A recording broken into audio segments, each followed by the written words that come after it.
La posture d'un homme défait, marqué par des traces de combat et en veste militaire sans doute usurpée.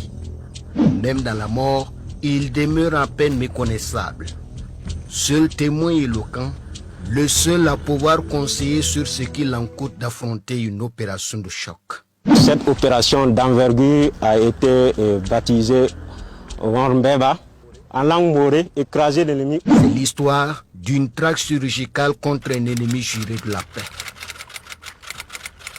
Originaire de Barga, il était l'un des principaux responsables de la coordination des attaques terroristes dans les zones de Solé, Bargayou, Titao et Namisigma. Nous allons vous conduire dans les coulisses d'une fin de cavale retentissante avec les acteurs au premier plan qui racontent l'exploit. Pour les forces spéciales encore appelées le manoir des guerriers de l'ombre, il s'agit d'un exercice inédit. Nous avons reçu la directive initiale de planification de l'opération Warmbeba depuis le mois de septembre et de la part du commandant du groupement des forces spéciales. Et depuis là, nous nous sommes attelés à la préparation de la dite mission. Sur le renseignement précis, la planification est faite, les unités sont déployées. Nous sommes en début novembre 2025. Dans la directive initiale de planification, on a reçu pour mission de démanteler toutes les bases terroristes qui sont entre Ouéguia, Tiou, Koumri, Ban. C'est la traque du leader terroriste et ses hommes qui s'engagent. L'opération a consisté à une frappe chirurgicale de certaines bases terroristes sur des renseignements très précis et ensuite une reconnaissance offensive des unités opérationnelles dans la zone. Le 12e régiment d'infanterie commando, le 14e BIR, le bataillon d'artillerie de campagne et d'intervention rapide battent la cadence.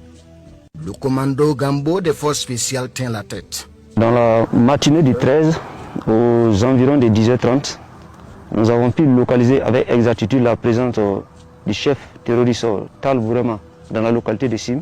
Alors nous avons planifié et lancé l'assaut. Il avait fait des aménagements pour essayer de se barricader, de défendre sa zone, notamment avec l'utilisation des drones de surveillance, des drones kamikazes. Et il avait piégé pas mal de voies d'accès à sa position. Il y a eu d'intenses combats.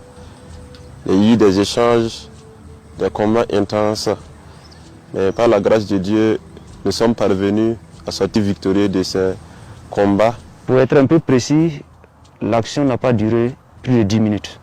En 10 minutes, le commando avait pris l'ascendant, neutralisé Tal Bourema, ses gardes rapprochés et un bon nombre de gardes qui étaient présents sur le site. Un exploit apprécié par le commandement qui, après recoupement, confirme la mort du chef terroriste, longtemps fiché par le Conseil national de sécurité d'État.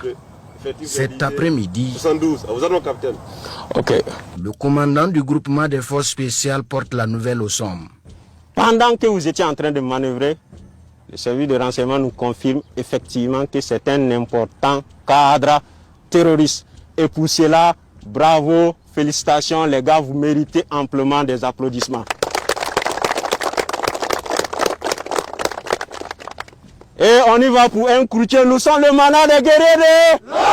Plutôt qu'une simple bonne nouvelle, c'est une victoire stratégique contre un sanguinaire. Un cadre terroriste qui occupait jusque-là la fonction de chef de groupe opérationnel dans la zone d'Engané, relevant de la commune de Titao. Les cibles de haute valeur sont souvent des proies qui intéressent bien les forces spéciales parce qu'en les éliminant, ça a un coût important sur les activités terroristes dans ce sens que celui qui est censé coordonner, trouver les moyens, donner les ordres pour que les populations ou les FDS puissent être attaqués, il n'est plus là. Le doute et le manque en matériel, mais aussi en zone de survie. La meute, d'après l'officier militaire, a été en grande